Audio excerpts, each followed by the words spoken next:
नमस्कार. भारतीय आर्मी कायमच पॉलिटिकल लीडरशिपकडून मिलिटरी ॲक्शन घेताना आदेश घेत असते.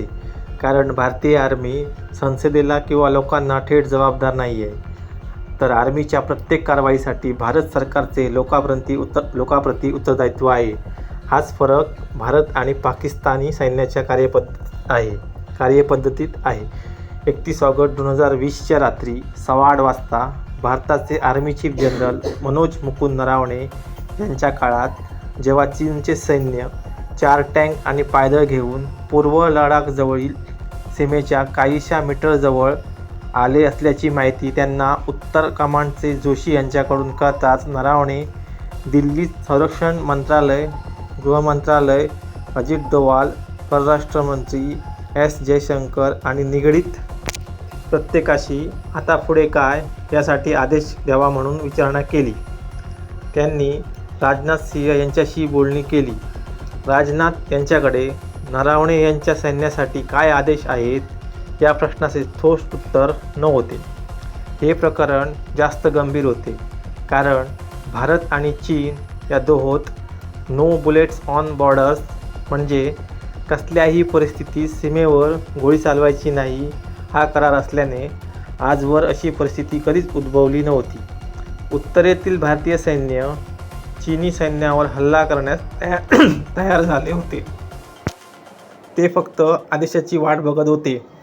आता चीनी सैन्य भारतीय सीमेच्या कैलाश पर्वतमालेच्या जवळ 1 किलोमीटरपेक्षाही कमी अंतराच्या आत आले होते आणि ते थांबायला तयार नव्हते. भारतीय सैन्याने त्यांना थांबवण्याच्या सूचना दिल्या आणि हवेत फोडले जाणारे चमकी बॉम्बही फोडून त्यांना अलर्ट करण्यात आले होते. परंतु परिस्थितीत काही बदल झाला नव्हता. चीनच्या जनरलने लिन यूने सकाळी यासंबंधी मीटिंग घेऊ अशी हमी दिली, पण तरीही चीनचे टँक भारतीय सीमेकडे कूच करत होते.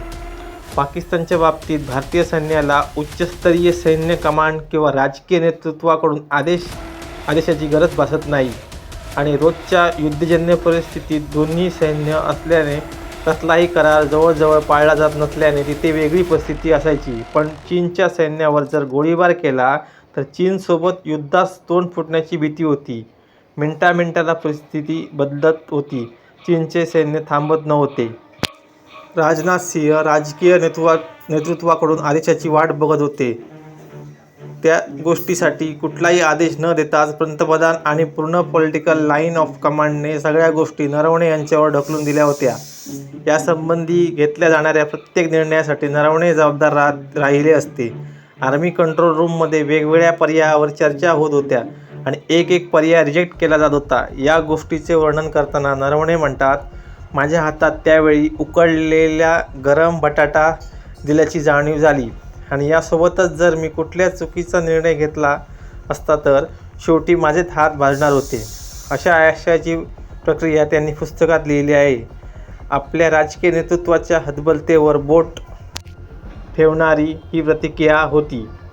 नरवणे यांनी परिस्थिती निवळण्यासाठी काय पाऊले उचलली याबाबत पुस्तकात माहिती नाही आणि त्यांनी ती लिहिली नसावी, कारण मग त्यांच्यावर स्वतःचीच पाठ थोपटून घेण्याचा आरोप झाला असता.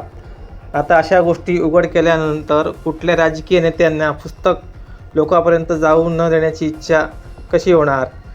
पाकिस्तानच्या बाबतीत प्रत्येक आदेश आपण स्वतः दिले आहेत आणि आपण लक्ष ठेवून होतो असे सांगणारे पंतप्रधान चीनबाबत मात्र स्पष्ट आदेश देण्यास अपयशी ठरले असाच अर्थ पुस्तकाच्या लिखाणातून निघणार होता.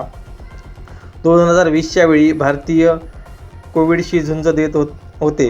अशा वेळी जर नरवणे सारखा एका सैन्य अधिकाऱ्याने युद्धाचा निर्णय घेतला असता तर पूर्वतयारीने आलेल्या चीनपुढे आपण टिकू शकलो असतो का आणि या युद्धाची जबाबदारी कशी निश्चित झाली असती?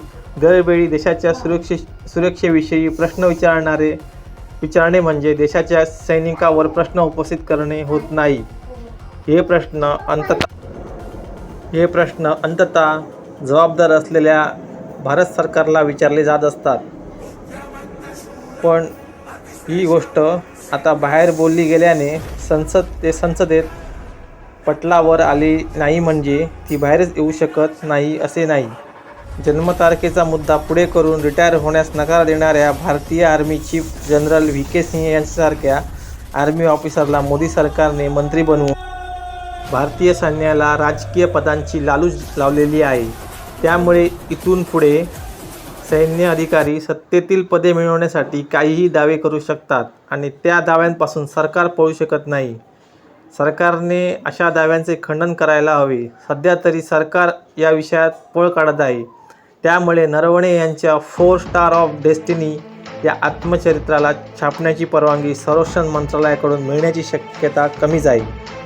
पण याचा अर्थ असा होत नाही की यावर कुणीच बोलायचे नाही आणि यातील सगळ्या गोष्टी खोट्याच आहेत असं नाही. शेवटी लोकशाही संसदेच्या नियमात यावर बोलणे अयोग्य ठरत असले पण बाहेर तर याविषयी चर्चा नक्कीच होऊ शकते. धन्यवाद नरवणेजी.